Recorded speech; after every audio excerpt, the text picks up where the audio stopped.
What's up, everyone? It's your boy Scott. Welcome to the Scott Report. Today I'm here to bring you an anime movie review of Bungo Stray Dogs Dead Apple, representing that boy Chuki with the t-shirt.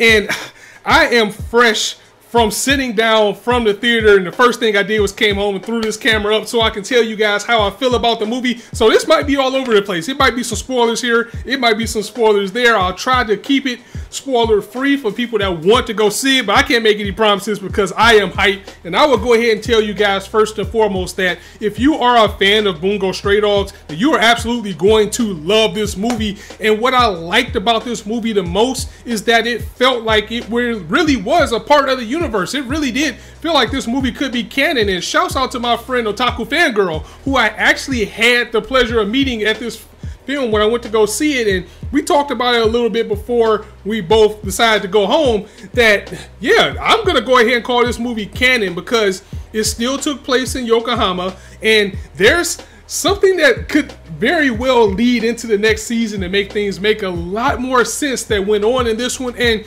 another thing that I like about it, and what I say is what I mean by it's fitting in so well, is that, you know, most of the times when you have an anime movie, it's always like a field trip, or they're going somewhere else, or they have some type of excuse to be away from the main setting. But this one still takes place within the city. You still got, you know, the detective agency, you still got Port Mafia, you still got them reluctantly working together on the cause. You still got the backstory, you still got the ties, you still got things to tie in, and you got things that lead to the future as well. So that's why it felt so real and felt so organic. And that's one of the things that I liked about it the most. But this movie was an absolute fun ride. There was some shocking twists and turns, things that I don't want to spoil. I really don't, but I feel like I just can't contain it because there's things with Atsushi that will make things make a lot more sense. And again, with the villain, again, if you remember from the end of season 1, because I'm going to call it anime season 1 because it was always meant to be 24 episodes. He has split it in 2 cores and called it 1 and 2 for some reason. Manga readers and people with a keen eye will see on the poster that Dostoevsky, I believe I said his name right, or Fyodor, he's actually in this film.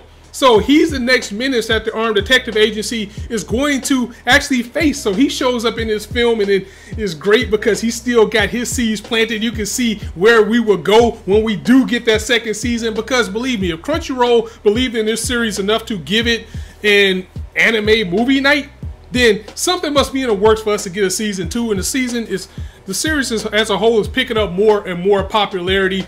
The opening was hype. I really love the visuals of the opening, and it felt like that could have been like the opening of the series, as a matter of fact, as it just, you know, had the visual. They had, you know, what went on between the 24 episodes. You know, they had each member of the detective agency showing their abilities on the screen. They had members of Port Mafia. They had Grand Rodeo going in with the theme. And I just found out not too long ago that my favorite character in Bungo Stray Dogs is Chuki, and his seiyuu, his voice actor, is actually the lead singer of Grand Rodeo. So that was cool to find out too. And by it being a Crunchyroll movie night production, we got a little bit of time with them where they were talking about they were really excited to have this film being released in America, and what parts that they liked and what parts to look out for without spoiling it. So I'm trying to do the same thing. But I can tell you that everybody that was involved in this movie got their chance to shine. They got their chance to go in. And again, if you are a fan of Bungo Stray Dogs, you are not going to be disappointed. The movie mostly focused on Atsushi and Akutagawa, strangely, because they probably got the most shine. But then we also, you know, we got some backstory. We got to see Odasaku again. We got to see all of the characters make their appearance.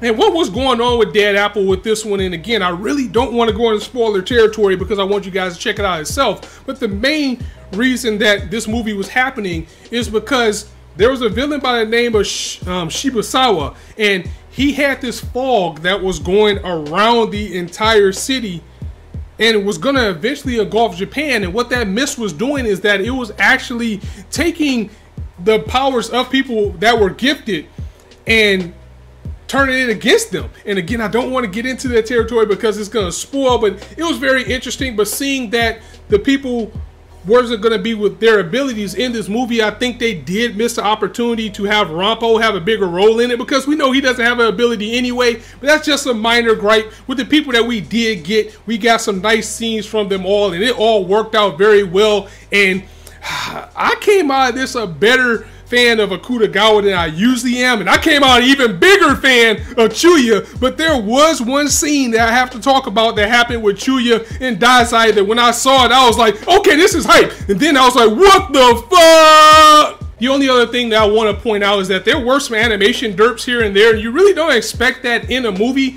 I mean, it was times where they were straight up, the characters just wouldn't have faces, but the environment around them would be so well done and so movie produced that you just couldn't ignore it. It's like you just straight up look sometimes like this guy straight up doesn't have a face, but it wasn't the type of thing to take you out of the movie completely. And again, you know, I know this wasn't meant for the entire Armed Detective Agency to be involved in the movie, but it's like it seemed like they were just there because it just felt like they were obligated to be there. I mean, they didn't even really get that much shine. I mean, even Kunikina was in it, but he was just kind of like, okay, here's Kunikina, let's find a reason to get him out of the spotlight and get on with the movie. But there is a very big link, and it's a very big moment between all the characters that's involved that has something to do with Atsushi. And I'm telling you, by the time you leave this movie, you're gonna feel like this movie was canon. So I'm gonna go ahead and get up out of here, guys. I know this probably isn't the best video. I just wanted to talk about my hype from being able to see this film, being excited that I did get to see it. And if you are going to see it, you are in for a ride. And if you unfortunately have to wait, it is going to be worth your wait, especially if you're a fan of Bungo Stray Dogs. So I'm going to go ahead and get up out of here, guys. If you liked the video, go ahead and drop a like. If you want to hear more, go ahead and hit that subscribe button. Let me know what you thought about the movie, if you have seen it already or you plan to. And I'll catch up with you guys later. And as I always say, you guys can be anywhere on YouTube right now, but you chose to listen to me. And I really appreciate that. So thanks for stopping by. On that note, it's your boy Scott signing out. See you soon.